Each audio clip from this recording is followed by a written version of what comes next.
आज का जो प्रश्न है बहुत ही महत्वपूर्ण है। 2025 के बोर्ड पेपर में जो ये वीडियो देख कर जाएंगे उन लोग को एकदम 100% ये प्रश्न आपके बोर्ड पेपर में मिलेंगे।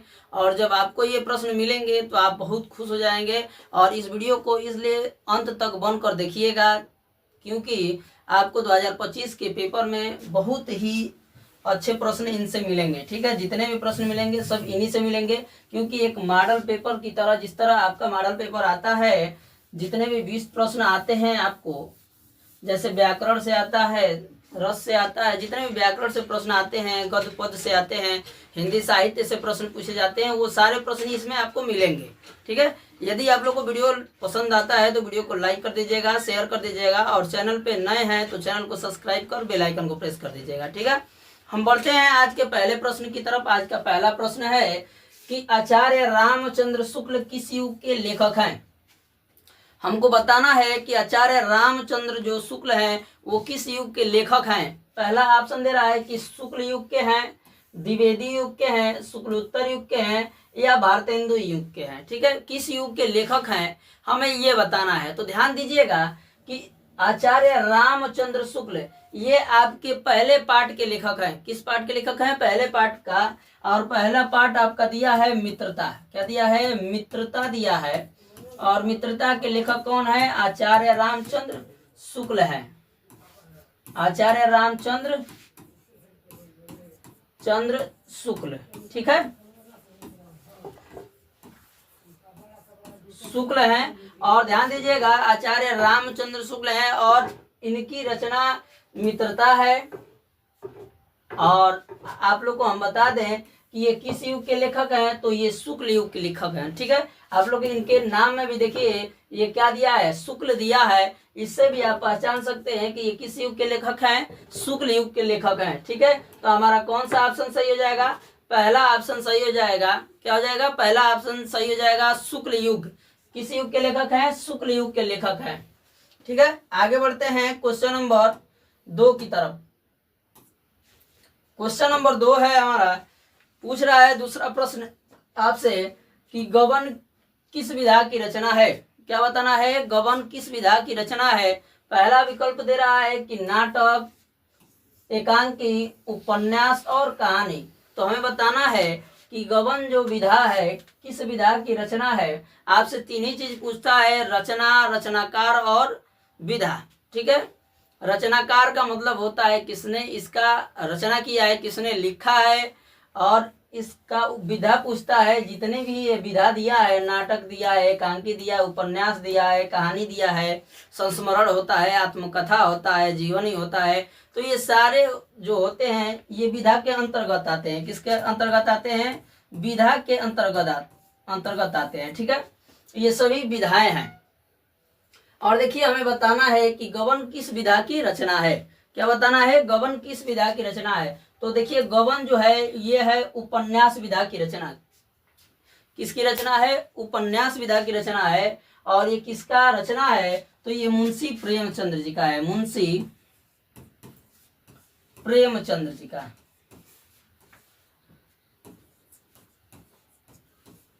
किसकी रचना है? मुंशी प्रेमचंद्र जी की रचना है। ये क्या हो जाएगा? ऑप्शन आपका सी सही हो जाएगा। आपसे यह भी पूछ सकता है कि ये किसकी रचना है, तो किसकी रचना है? मुंशी प्रेमचंद्र जी की रचना है। जो भी ऑप्शन दिया हो आपका मुंशी प्रेमचंद्र, आप क्या कर लेंगे? उस पर ट्रेक कर लेंगे। ठीक है, आगे बढ़ते हैं तीसरे प्रश्न की तरफ। तीसरा प्रश्न है हमारा, कंकाल के लेखक हैं। कंकाल के लेखक कौन है हमें बताना है। तो ध्यान दीजिएगा, पहला दे रहा है कि मुंशी प्रेमचंद्र हैं, जयशंकर प्रसाद हैं, निराला हैं या रामचंद्र शुक्ल हैं। कौन है कंकाल के लेखक हमें बताना है। तो ध्यान दीजिए, अभी हम बताए हैं कि मुंशी प्रेमचंद्र गबन विधा की जो पूछा है कि गबन किस विधा की रचना है, उसके रचनाकार कौन थे? मुंशी प्रेमचंद्र। और उनकी रचना है हंस। क्या है? हंस है। इसी तरह जयशंकर प्रसाद का क्या है? कंकाल जयशंकर प्रसाद की रचना है। किसका है? जयशंकर प्रसाद की रचना है। और यदि इनकी और रचनाओं की बात करें तो स्कंद गुप्त, क्या? स्कंद गुप्त ध्रुव स्वामिनी, ये सारी रचनाएं किसकी हैं? जयशंकर प्रसाद जी की हैं। ठीक है, उम्मीद करते हैं आप लोग को बात ये समझ में आया होगा। ठीक है, तो क्या कह रहा है, कंकाल के लेखक का नाम बताना है, तो कंकाल के लेखक कौन हो जाएंगे? जयशंकर प्रसाद जी हो जाएंगे। आपका क्या हो जाएगा? बी ऑप्शन सही हो जाएगा, जयशंकर प्रसाद। आगे बढ़ते हैं क्वेश्चन नंबर 4 की तरफ। क्वेश्चन नंबर 4 है आपका, कह रहा है कलम का सिपाही कृति है। कलम का जो सिपाही है वो कृति है, किसकी कृति है, किसने लिखा है, इसे हमें बताना है। पहला कह रहा है कि क्या है, धर्मवीर भारती की है, अज्ञेय जी की है, जैनेन्द्र की है, या अमृत राय की है, किसकी है ये रचना हमें बताना है। तो ध्यान दीजिएगा कि कलम का सिपाही जो रचना है वो अमृत राय जी का है। किसका है? अमृत राय जी का है। और इसके विधा की बात करें, आपसे यदि पूछ दे कि कलम का सिपाही जो है वो किस विधा की रचना है, क्या पूछे, ये किस विधा की रचना है, तो उस समय क्या कहेंगे? ये आत्मकथा है। क्या है? आत्मकथा है। क्या है? आत्मकथा। ऑप्शन क्या दे देंगे उस समय? आत्मकथा। जहां भी जो भी ऑप्शन दिया हो, ए बी सी डी, जो भी ऑप्शन दिया हो उस समय क्या करेंगे? आत्मकथा जो ऑप्शन रहेगा उस पर ट्रिक कर देंगे। आपका विधा जैसे पूछ सकता है कलम का सिपाही किस विधा की रचना है, तो उस समय क्या कहेंगे? आत्मकथा है। और पूछे किसकी रचना है, तो किसका बताएंगे? अमृत राय का बताएंगे। ऑप्शन क्या हो जाएगा? डी आपका सही हो जाएगा, अमृत राय।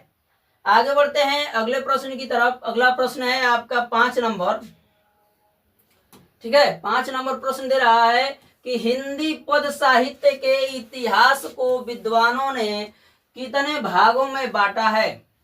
ठीक है, कितने भागों में बांटा है ये हमें बताना है। पहला विकल्प दे रहा है कि 3 भागों में, 4 भागों में, 5 भागों में या 6 भागों में। कितने भागों में विभक्त किया है, बांटा है, ये हमें बताना है। तो देखिए, हिंदी पद साहित्य के इतिहास को विद्वानों ने 4 भागों में बांटा है। कितने भागों में बांटा है? 4 भागों में बांटा है। ये आपका क्या हो जाएगा? बी ऑप्शन सही हो जाएगा।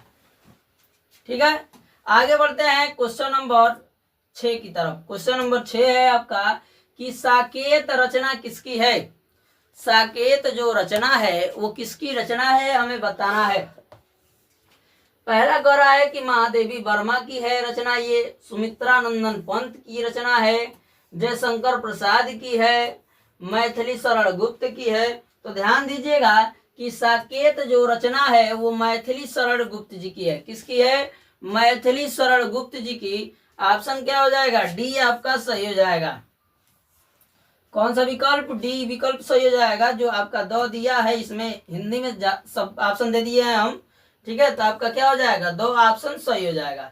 आगे बढ़ते हैं क्वेश्चन नंबर 7 की तरफ। क्वेश्चन नंबर 7 है आपका, कह रहा है कि महादेवी वर्मा कवयित्री हैं, किस युग की ये कवयित्री हैं या कवि हैं, हमें ये बताना है। क्वेश्चन नंबर 7 का कह रहा है कि प्रगतिवादी युग की हैं, द्विवेदी युग की हैं, क्षयवाद युग की हैं या प्रयोगवाद युग की हैं, किस युग की ये कवयित्री हैं, ये हमें बताना है क्वेश्चन नंबर 7 का। ठीक है, तो ध्यान दीजिएगा कि महादेवी वर्मा जो हैं वो कवयित्री हैं क्षयवाद युग की। किस युग की? क्षयवाद युग की ये कवयित्री हैं। क्वेश्चन नंबर 7 का ऑप्शन क्या हो जाएगा? सी सही हो जाएगा। किस युग की? क्षयवाद युग की। ठीक है,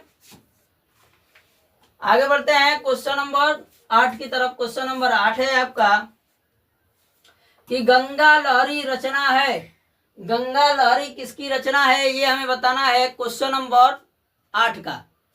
पहला कह रहा है कि पद्माकर की, बिहारी लाल की, भूषण की और मोतीराम की।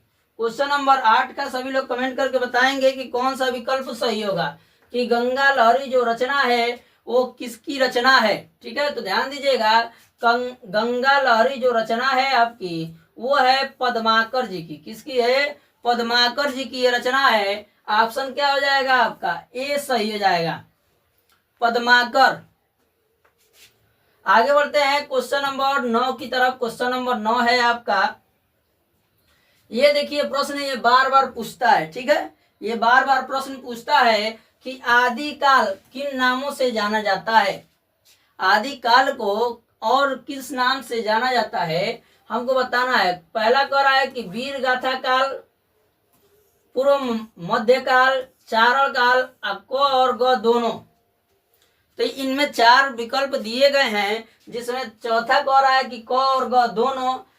तीसरा दिया है आपका कि पूर्व मध्यकाल। क्या कहा जाता है, किस नाम से आदिकाल को जाना जाता है?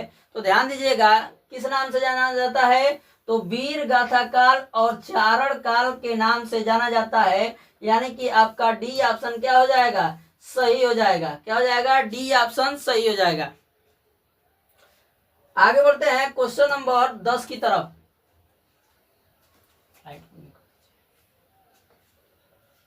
क्वेश्चन नंबर 10 की तरफ बढ़ते हैं। क्वेश्चन नंबर 10 है आपका, कह रहा है कि महादेवी वर्मा की रचना नहीं है। इसमें से हमें बताना है कि महादेवी वर्मा की रचना कौन सी नहीं है, ये हमें जानेंगे। ठीक है, पहला कह रहा है कि निहार, तो ये भी किसका रचना है, महादेवी वर्मा का है। किसका है, महादेवी वर्मा का है।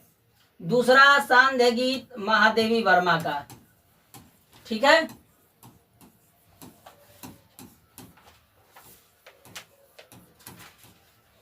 युगांत अयोध्या सिंह उपाध्याय हरिऔध जी का है। ठीक है, दीप शिखा महादेवी वर्मा का।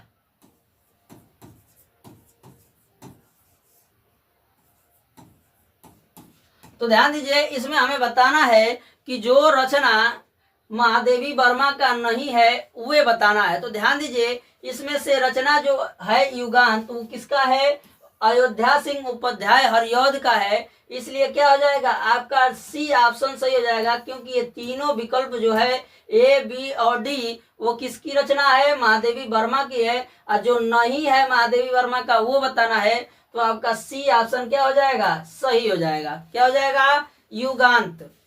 ठीक है, आगे बढ़ते हैं क्वेश्चन नंबर 11 की तरफ। क्वेश्चन नंबर 11 है आपका, कह रहा है कि हास्य रस का अस्थाई भाव। हास्य रस का अस्थाई भाव आपसे पूछ रहा है।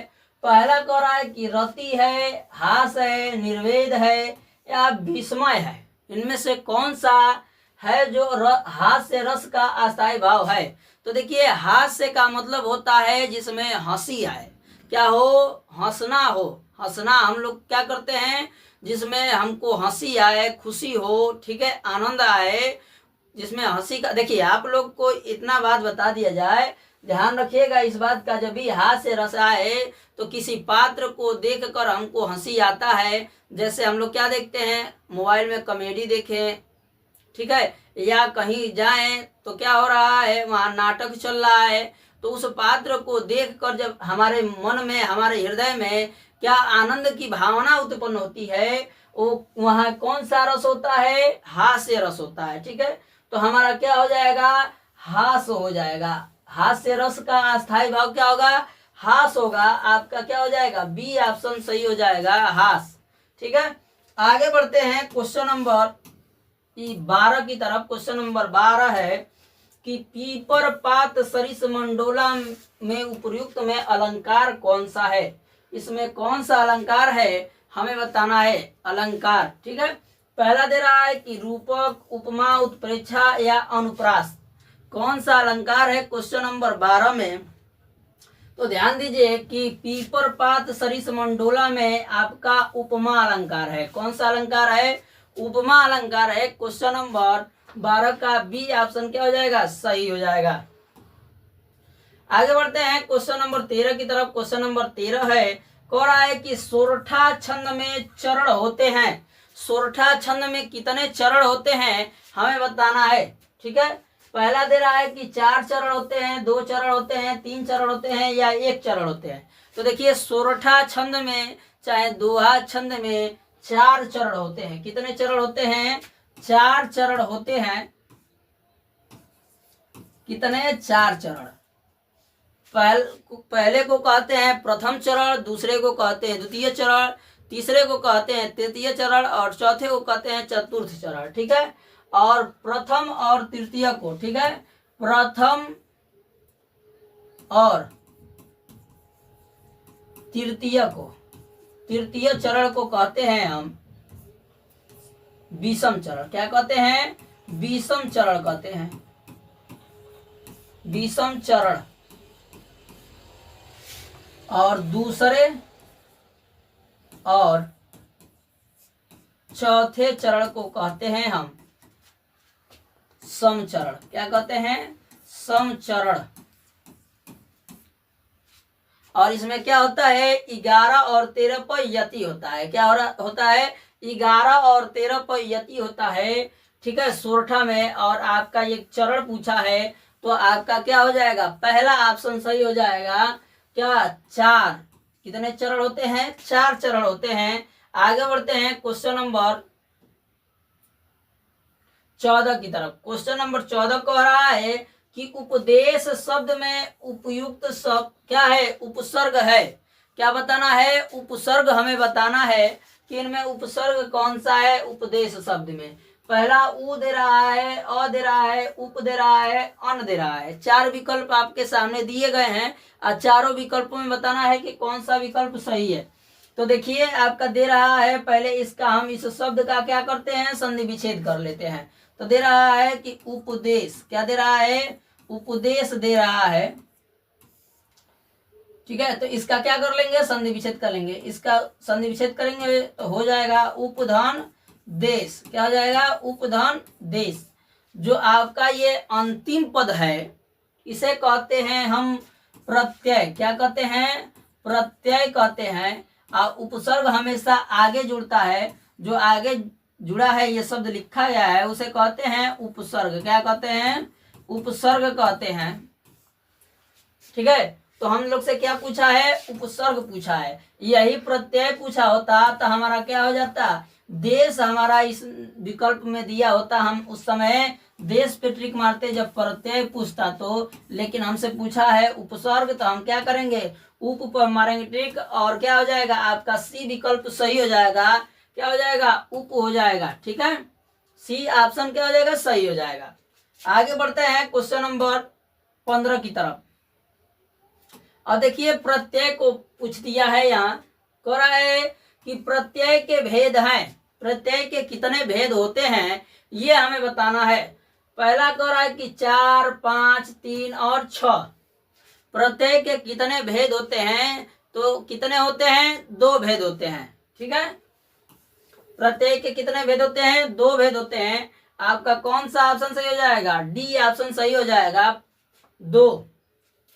अब प्रत्यय हमेशा शब्द के अंत में जुड़कर उसके अर्थ में परिवर्तन करता है। याद रखिएगा, शब्द के अंत में जुड़कर क्या करता है? वो परिवर्तन करता है उसके अर्थ में, उसे प्रत्यय कहते हैं हम।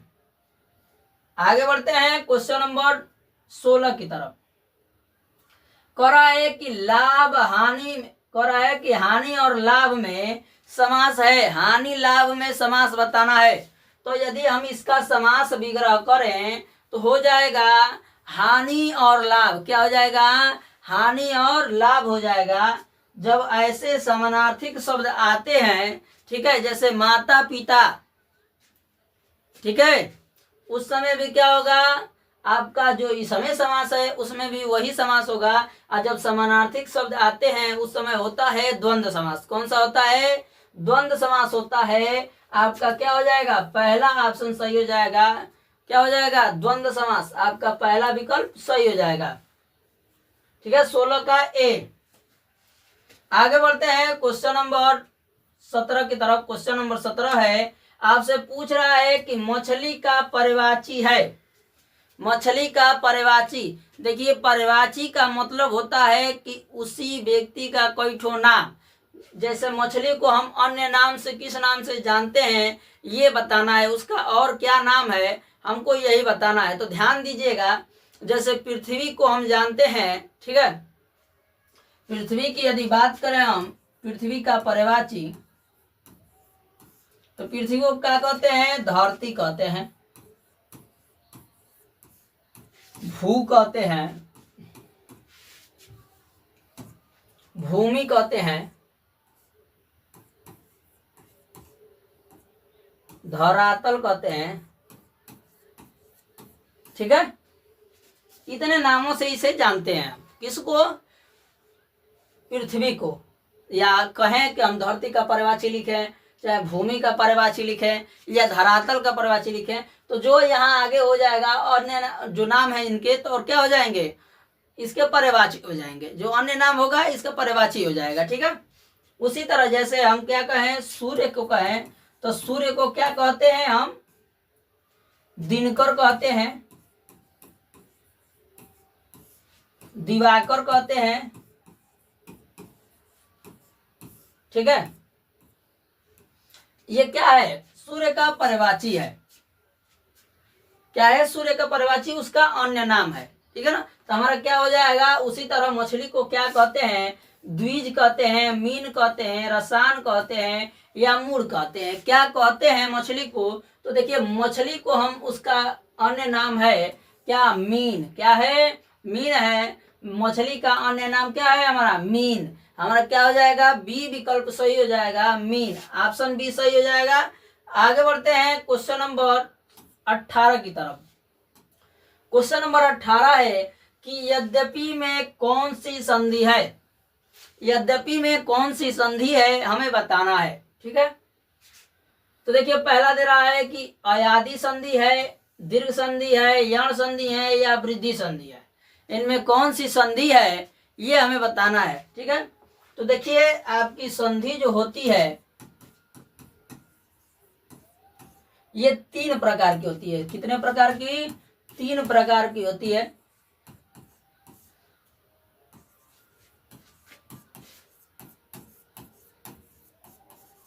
तीन प्रकार की होती है। ठीक है।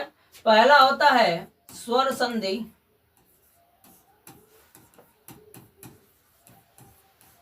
दूसरा होता है व्यंजन संधि,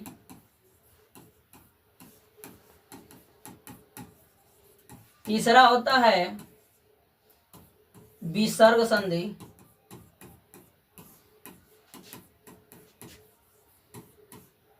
ठीक है। अब देखिए ये जो आपका नाम दिया है क्या? अयादि, दीर्घ, यण, वृद्धि। अब सोचेंगे तो ये तो तीन संधि बता रहे हैं, इतना नाम दिया है, तो ये इनके भेद होते हैं। क्या होते हैं? ये इनके भेद होते हैं। जैसे पहला जो स्वर संधि है, इनके भेद होते हैं 5। स्वर संधि के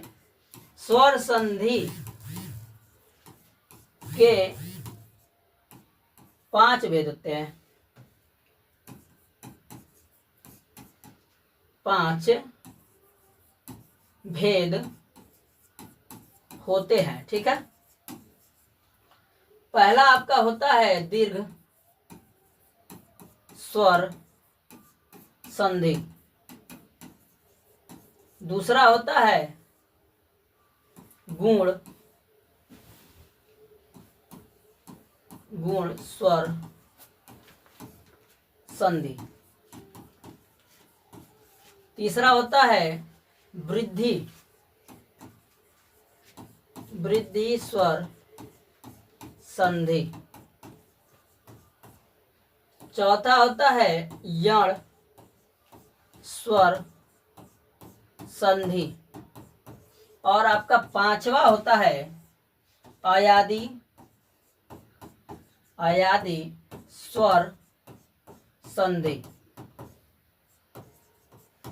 ये 5 प्रकार के होते हैं। कौन? स्वर संधि। ठीक है। ये आपका 5 प्रकार का हो गया। अब इसमें पूछ रहा है कि आपका यद्यपि जो है वो कौन सी संधि है, तो यद्यपि आपका क्या हो जाएगा? यण स्वर संधि का हो जाएगा। किसका हो जाएगा? यण स्वर संधि का हो जाएगा। आपका क्या हो जाएगा? सी ऑप्शन सही हो जाएगा। आगे बढ़ते हैं क्वेश्चन नंबर 19 की तरफ। क्वेश्चन नंबर 19 आपको कह रहा है कि मधु शब्द का द्विविभक्ति, क्या कर रहा है? द्वितीय विभक्ति बहुवचन रूप बताना है। कौन सी विभक्ति? द्वितीय विभक्ति और बहुवचन रूप बताना है। पहला कर रहा है कि मधुने, मधुना, मधुनी, और यहाँ दिया चौथा भी मधुनी। ठीक है।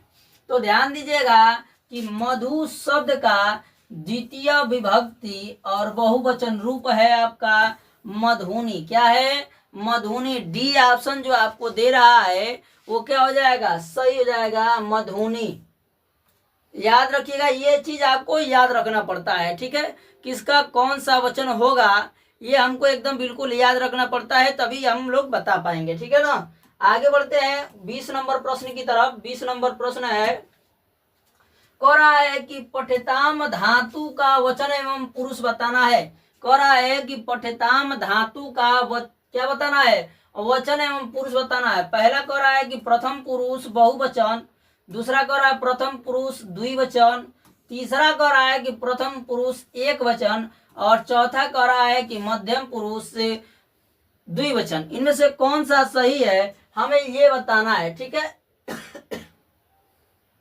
तो देखिए, पठ्यताम जो धातु है, क्या शब्द है, पठ्यताम, तो वो आपका हो जाएगा प्रथम पुरुष। क्या हो जाएगा, प्रथम पुरुष द्विवचन। क्या हो जाएगा, प्रथम पुरुष द्विवचन। आपका बी ऑप्शन है जो वो सही हो जाएगा। क्या हो जाएगा, बी ऑप्शन है जो सही हो जाएगा, ठीक है। आगे बढ़ते हैं क्वेश्चन नंबर 21 की तरफ। क्वेश्चन नंबर 21 देखिए, आपके जो पेपर आता है उसमें 20 प्रश्न आते हैं। बहुविकल्पी जितने भी प्रश्न आते हैं 20 प्रश्न आते हैं, जिसमें व्याकरण से, संस्कृत से, गद्य साहित्य से, ठीक है, हिंदी साहित्य से जो प्रश्न आते हैं, गद्य पद, वो सारे प्रश्न वो 20 प्रश्न में दे देता है आपको, ठीक है। तो उसी तरह आपका दूसरा मॉडल पेपर अब स्टार्ट हो गया, ठीक है, बहुविकल्पी प्रश्न का। आगे बढ़ते हैं 21 नंबर प्रश्न की तरफ। कह रहा है 21 नंबर प्रश्न कि चिंतामणि के रचयिता हैं। चिंतामणि के रचयिता कौन है हमें बताना है, ठीक है। पहला कह रहा है कि डॉक्टर राम कुमार वर्मा जी हैं, जयशंकर प्रसाद जी हैं, आचार्य रामचंद्र शुक्ल हैं, या प्रेमचंद्र जी हैं। तो देखिए, आपके चिंतामणि के लेखक आचार्य रामचंद्र शुक्ल होंगे। कौन होंगे, आचार्य रामचंद्र शुक्ल, ठीक है। यदि और इनकी रचना की बात करें तो इनका मित्रता जो आपका पाठ दिया है, मित्रता, वो किसका रचना है, वो है आपका किसका, आचार्य रामचंद्र शुक्ल का। क्या है, आचार्य रामचंद्र शुक्ल का रचना है। क्या, मित्रता। आपका पाठ पहला जो दिया है वो मित्रता दिया है। चिंतामणि के रचयिता कौन है, आपके आचार्य रामचंद्र शुक्ल है। आगे बढ़ रहे हैं क्वेश्चन नंबर 22 की तरफ। क्वेश्चन नंबर 22 दे रहा है कि पंच परमेश्वर कहानी के लेखक हैं। पंच परमेश्वर कहानी के लेखक कौन है हमें बताना है, ठीक है। आपका पहला ऑप्शन दे रहा है कि आचार्य रामचंद्र शुक्ल, प्रेमचंद्र, यशपाल, क्या कर रहा है, राजेंद्र यादव, ठीक है। ये 4 विकल्प दिए गए हैं आपके। अगर आचार्य रामचंद्र शुक्ल की बात करें तो इनका मित्रता और रचना की बात करें तभी पिछले क्या है, चिंतामणि।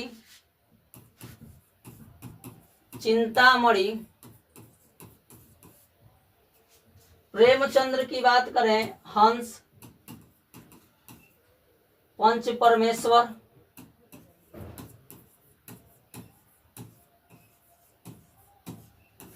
ये इनकी रचना है, ठीक है।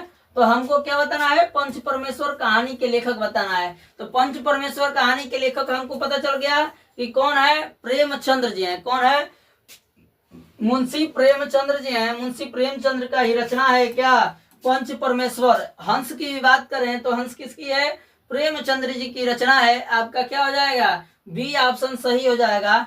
आगे बढ़ते हैं क्वेश्चन नंबर 23 की तरफ।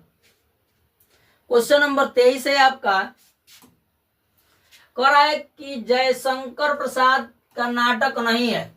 क्या बताना है कि इनमें से बताइए कि जयशंकर प्रसाद जी का नाटक कौन नहीं है।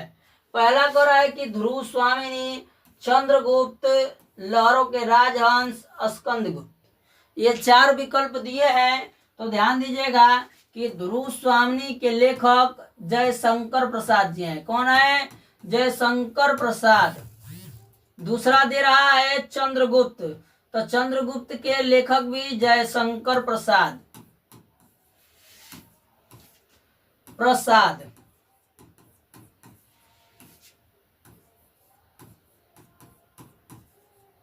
ठीक है। तीसरा आपका दे रहा है लहरों के राजहंस, तो इसके हैं मोहन राकेश। कौन है? मोहन राकेश। ठीक है। और चौथा ऑप्शन दे रहा है स्कंद गुप्त, इसके जयशंकर प्रसाद। कौन है? जयशंकर प्रसाद है।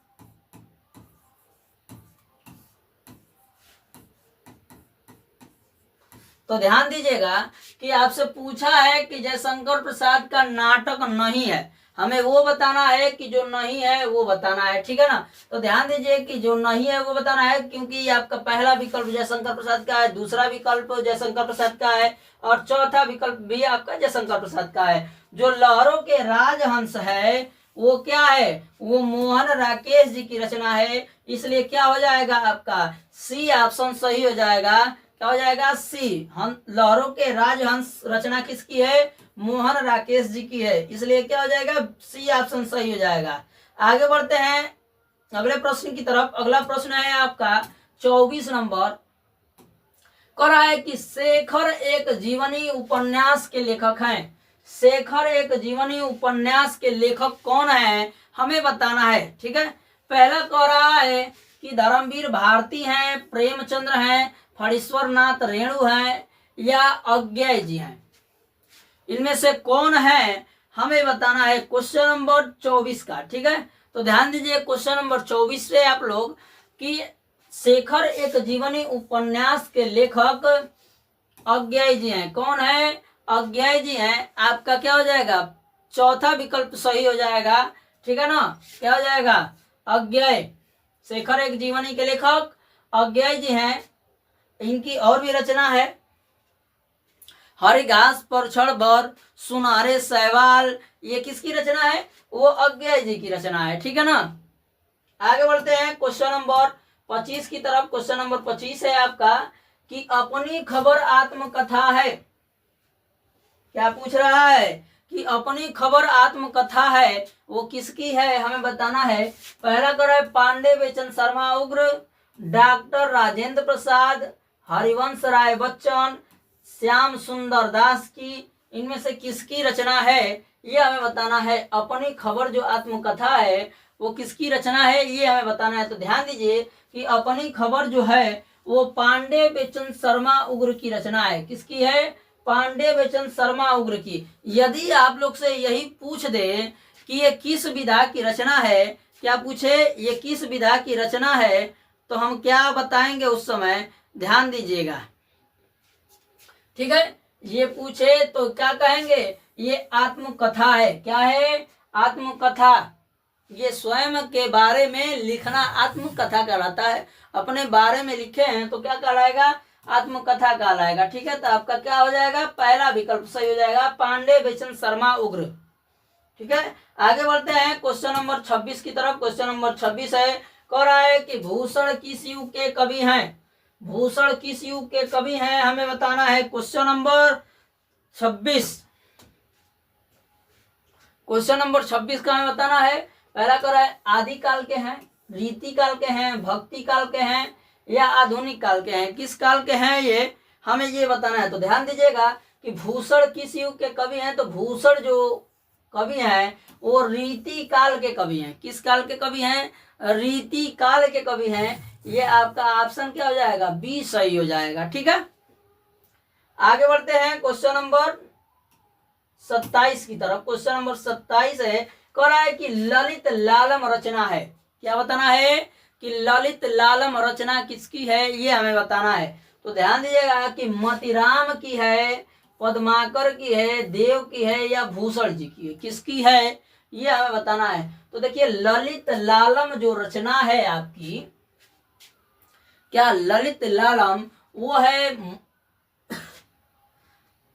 मोतीराम जी की। किसकी है? मोतीराम जी की रचना है। क्वेश्चन नंबर 27 का क्या हो जाएगा? मोतीराम हो जाएगा। ऑप्शन ए क्या हो जाएगा आपका? सही हो जाएगा, मोतीराम। ठीक है।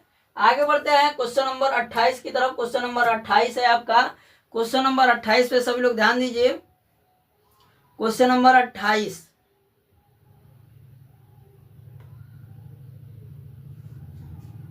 क्वेश्चन नंबर 28 दे रहा है आपका, कह रहा है कि यशोधरा रचना है। यशोधरा किसकी रचना है हमें बताना है। पहला कह रहा है कि जयशंकर प्रसाद जी की है, महादेवी वर्मा का है, सुमित्रा नंदन पंत का है, या मैथिली शरण गुप्त का है। किसका है यह हमें बताना है। तो ध्यान दीजिए कि यशोधरा जो रचना है वो है आपका मैथिली शरण गुप्त जी का। किसका है? मैथिली शरण गुप्त जी की रचना है। ऑप्शन क्या हो जाएगा? डी सही हो जाएगा।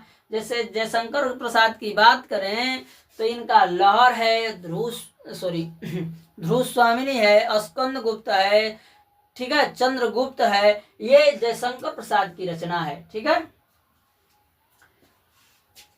सांदे गीत है, ये इनकी रचना है।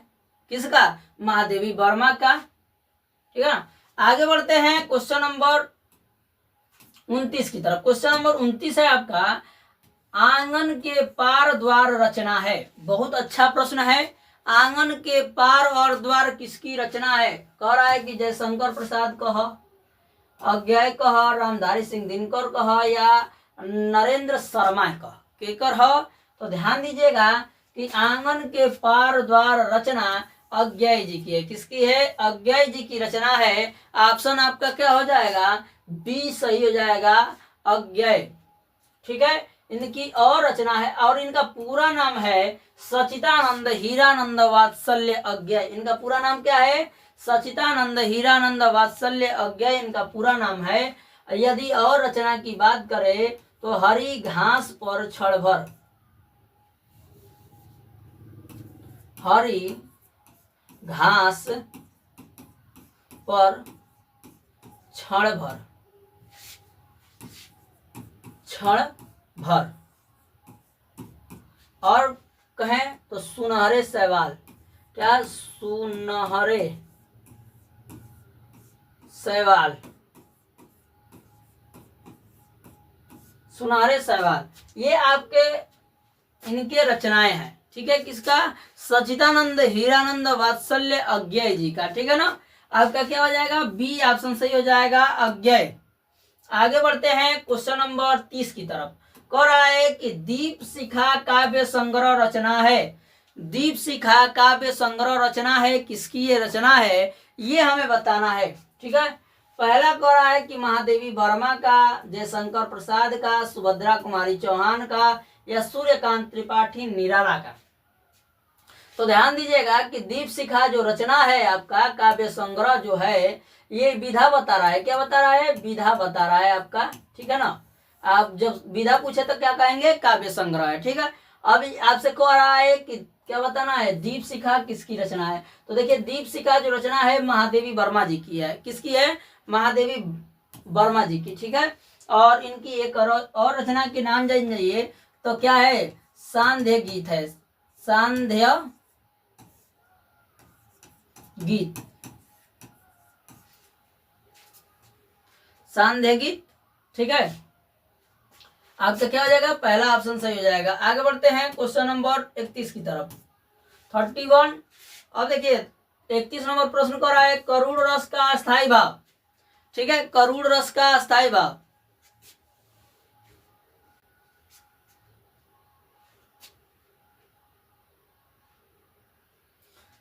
जूमिंग कर रहा होगा कैमरा। ठीक है,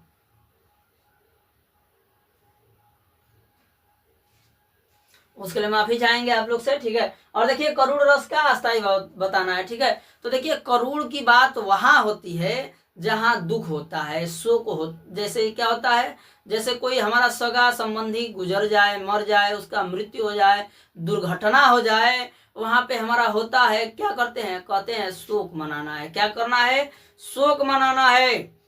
ठीक है, तो अगर हम करुण रस की बात करें तो ये क्या हो जाएगा? इसका अस्थाई भाव शोक हो जाएगा। क्या हो जाएगा? शोक हो जाएगा। ऑप्शन क्या हो जाएगा? डी सही हो जाएगा, शोक। ठीक है, आगे बढ़ते हैं क्वेश्चन नंबर 32 की तरफ। क्वेश्चन नंबर 32 कह रहा है कि चरण कमल बंदो हरिराई उपयुक्त पंक्ति में अलंकार है। क्या बताना है? अलंकार बताना है कि चरण कमल बंदो हरिराई में कौन सा अलंकार है। ठीक है, ध्यान दीजिएगा। इसमें देख रहे हैं कि आप इसका अर्थ जानते हैं, बताए होंगे, चाहे आप लोग पढ़े भी होंगे। ठीक है, तो आप लोग पढ़े होंगे इसका व्याख्या कि होता है, इसका व्याख्या कि मैं उस कौन किसका है पद है, ये है पद, आपका पंक्ति है पहले पाठ का पद का। ठीक है, पद पाठ का है और किसने लिखा है, सूरदास जी ने लिखा है। किसने लिखा है, सूरदास जी ने।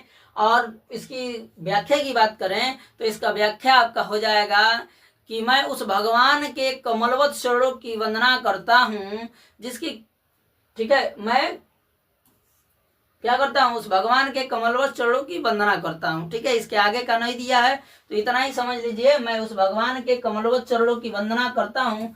पहला दे रहा है उपमा, उत्प्रेक्षा, ठीक है, रूपक और यमक। तो इसमें आपका अलंकार हो जाएगा रूपक अलंकार। क्या हो जाएगा, रूपक अलंकार हो जाएगा। आपका सी ऑप्शन सही हो जाएगा। आगे बढ़ते हैं क्वेश्चन नंबर 33 की तरफ। क्वेश्चन नंबर 33 आपको दे रहा है कि यह सममात्रिक छंद है, इनमें 4 चरण होते हैं और प्रत्येक चरण में 24 मात्राएं होती हैं। क्या यहाँ 11 और 13 होगा। ठीक है, यहाँ 11 हो जाएगा। 11 और 13 मात्राओं पर यति होता है। यह लक्षण किस छंद का है? पहला कह रहा है कि रोला का है, दोहा का है, सोरठा का है या वरवे के है। किसका है ये हमको ये बताना है। तो ध्यान दीजिएगा कि आपका जो ये लक्षण है आपका सोरठा का है। किसका है? सोरठा का है। ऑप्शन क्या हो जाएगा? सी सही हो जाएगा। क्या हो जाएगा? सी सही हो जाएगा। सोरठा का यह सममात्रिक छंद होता है और इसमें 11 और 13 मात्राओं पर क्या होता है? यति होता है। ठीक है, आगे बढ़ते हैं क्वेश्चन नंबर 34 की तरफ। क्वेश्चन नंबर 34 आपका दिया है कि पर्यावरण शब्द में प्रयुक्त उपसर्ग बताना है। इसमें क्या बताना है? उपसर्ग बताना है। पहला कह रहा है, ठीक है, पर्या, दूसरा कह रहा है वरण, तीसरा कह रहा है परि और चौथा कह रहा है कि प्र। इनमें 4 विकल्प दिए हैं आपके और चारों विकल्प में से हमें बताना है कि कौन सा विकल्प सही हो जाएगा। ठीक है, तो देखिए पहले इस शब्द का क्या करेंगे, संधि विच्छेद करते हैं हम लोग। ठीक है, क्या करेंगे? पर्यावरण का संधि विच्छेद करेंगे। इसका संधि विच्छेद करेंगे तो हो जाएगा परिधन आवरण। क्या हो जाएगा? परिधन आवरण। परिधन आवरण। तो देखिए अब यहाँ पे आपका उपसर्ग है और ये क्या हो गया? प्रत्यय हो गया। जो अंतिम पद होता है, ठीक है, वो होता है प्रत्यय और जो प्रथम पद होता है उसे कहते हैं उपसर्ग। और ध्यान दीजिएगा, उपसर्ग शब्द के प्रारंभ में जुड़कर शब्द क्या अर्थ बदल देता है और प्रत्यय शब्द के अंत में जुड़कर क्या कर देता है? उसके अर्थ में परिवर्तन कर देता है। उसे प्रत्यय कहते हैं। और देखिए आपका ये उपसर्ग पूछा है और उपसर्ग आपका क्या दिया है? परि दिया है। आपका क्या हो जाएगा? सी ऑप्शन सही हो जाएगा, परि। आगे बढ़ते हैं क्वेश्चन नंबर 35 की तरफ। क्वेश्चन नंबर 35 है कि महानता शब्द में किस प्रत्यय का प्रयोग हुआ है? महानता शब्द में किस प्रत्यय का प्रयोग हुआ है ये हमें बताना है। तो ध्यान दीजिएगा, पहला कह रहा है कि महा, दूसरा कह रहा है ता, नता, इनमें से सभी। क्या इनमें सभी ऑप्शन जो दिए गए हैं वो सभी सही है? ठीक है, तो देखिए हम बताए हैं ना, क्या करेंगे? पहले इसका संधि विच्छेद कर लेंगे। ठीक है, तो देखिए महानता ये शब्द दिया है आपका, इसका संधि विच्छेद करेंगे तो महान धनता। ठीक है, हम लोग से पूछा है प्रत्यय, तो हम बताए हैं कि जो आगे वाला पद होता है वो होता है उपसर्ग। क्या होता है? उपसर्ग होता है। अंतिम पद जो होता है वो होता है प्रत्यय। क्या होता है? प्रत्यय होता है। और आप लोग से पूछा क्या है? प्रत्यय पूछा है और प्रत्यय का आपका हो जाएगा, इसमें क्या रहा है? ता रहा है और ये क्या है जाएगा आपका? बी ऑप्शन सही हो जाएगा, ता। ठीक है ना, आगे बढ़ते हैं क्वेश्चन नंबर 36 की तरफ कह रहा है। क्वेश्चन नंबर 36 आपका कि सुख दुख में समास है। ठीक है, सुख दुख में समास हमसे पूछ रहा है। तो देखिए, जब समानार्थिक शब्द आते हैं वहां कौन सा समास होता है? द्वंद्व समास होता है। और जहां संख्या की बात करें वहां पे आपका होता है द्विगु समास। क्या होता है? द्विगु समास वहां होता है। तो यहाँ पे समानार्थिक शब्द आया है सुख और दुख। ठीक है, माता पिता, हानि लाभ। ठीक है, ऐसे जब शब्द आते हैं वहां पे होता है क्या? आपका द्वंद्व समास होता है। पहला आपका गलती है, अव्ययी भाव, दूसरा गलती है, तीसरा भी कर्णधारय दिया है, तीसरा भी गलती है। आपका द्वंद्व जो दिया है आपका डी ऑप्शन, वो क्या हो जाएगा? सही हो जाएगा। ठीक है, क्या हो जाएगा? द्वंद्व, डी। आगे बढ़ते हैं क्वेश्चन नंबर 37 की तरफ। क्वेश्चन नंबर 37 आपका दे रहा है कि निम्नलिखित में अग्नि का पर्यायवाची नहीं है। अब हमें वो शब्द ढूंढना है इसमें से कि जो पर्यायवाची नहीं है। ठीक है ना। पहला कह रहा है कि अनल, अनिल, पावक, ज्वाला। ये 4 विकल्प आपके सामने दिए गए हैं। ठीक है, कितने विकल्प दिए गए हैं? 4 विकल्प। अब देखिए, अग्नि को क्या क्या कहते हैं? अनल भी कहते हैं, पावक भी कहते हैं, ज्वाला भी कहते हैं। ठीक है, आग भी कहते हैं। ठीक है ना। जैसे हम पृथ्वी का बताए हैं आपको कि धरती, भूमि, धरातल, दिनकर किसका है? सूर्य का है। दिनकर, दिवाकर। ठीक है, उसको क्या कहते हैं हम? ये पर्यायवाची। उसका अन्य नाम क्या होता है? उसका पर्यायवाची होता है। तो उसका अग्नि का नाम क्या है? अनल है, पावक है, ज्वाला है। इनमें से अनिल जो नाम है ये आपका अग्नि का पर्यायवाची नहीं है, अन्य नाम इसका नहीं है। तो आपका कौन सा ऑप्शन सही हो जाएगा? बी ऑप्शन सही हो जाएगा, अनिल। क्या हो जाएगा? अनिल हो जाएगा। ठीक है, आपका क्वेश्चन नंबर 37 का बी ऑप्शन क्या हो जाएगा? सही हो जाएगा। ठीक है, बी ऑप्शन सही हो जाएगा आपका। आगे बढ़ते हैं क्वेश्चन नंबर 38 की तरफ। क्वेश्चन नंबर 38 है, कह रहा है कि अभ्युदय का शुद्ध विराम चिन्ह है। यहाँ शुद्ध विराम चिन्ह नहीं होगा, आपका हो जाएगा संधि विच्छेद। सही संधि विच्छेद बताना है।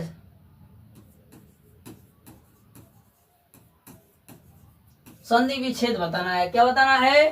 संधि विच्छेद बताना है। और इसका संधि विच्छेद करें तो हो जाएगा अभ्युदय का, इसका संधि विच्छेद होगा आपका अभिधन उदय। क्या हो जाएगा? उदय। ये आपका जो डी ऑप्शन दिया है अभिधन उदय, ये आपका क्या हो जाएगा? सही हो जाएगा।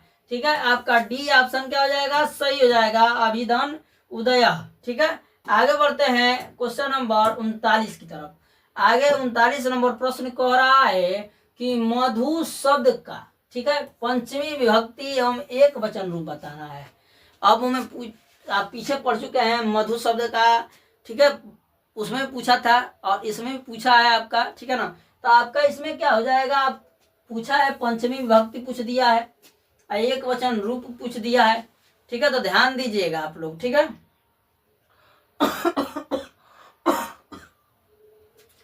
पहला दे रहा है कि मधुना, मधुनी, मधुनी और मधुभ्या। तो ध्यान दीजिएगा कि मधु शब्द का पंचमी विभक्ति और एक वचन रूप होता है मधुना। क्या होता है? मधुना होता है। आपका ऑप्शन क्या हो जाएगा? पहला सही हो जाएगा, मधुना। ठीक है, आगे बढ़ते हैं। इसको याद रखना पड़ेगा, आप लोग को ध्यान रखिएगा, इस बात को आप लोग को याद बिल्कुल रखना पड़ेगा।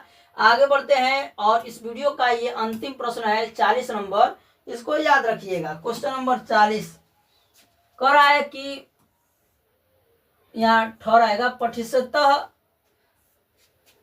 क्रिया, ये गलती प्रिंट हो गया है। इसका वचन एवं विभक्ति बताना है, किस वचन का है और किस विभक्ति का है। ठीक है, पुरुष और वचन बताना है। क्या बताना है? पुरुष और वचन बताना है। क्वेश्चन नंबर 20 का, सॉरी यहाँ 40 रहेगा, क्या रहेगा? 40 रहेगा। ठीक ना, क्वेश्चन नंबर 39 हुआ है। क्वेश्चन नंबर 40 का हमें बताना है कौन सा वचन होगा और कौन सा व्यक्ति होगा। इसका वचन और पुरुष बताना है। ठीक है, क्या बताना है? वचन एवं पुरुष बताना है कि कौन सा वचन हो जाएगा, कौन सा पुरुष हो जाएगा। ठीक है, तो ध्यान दीजिएगा।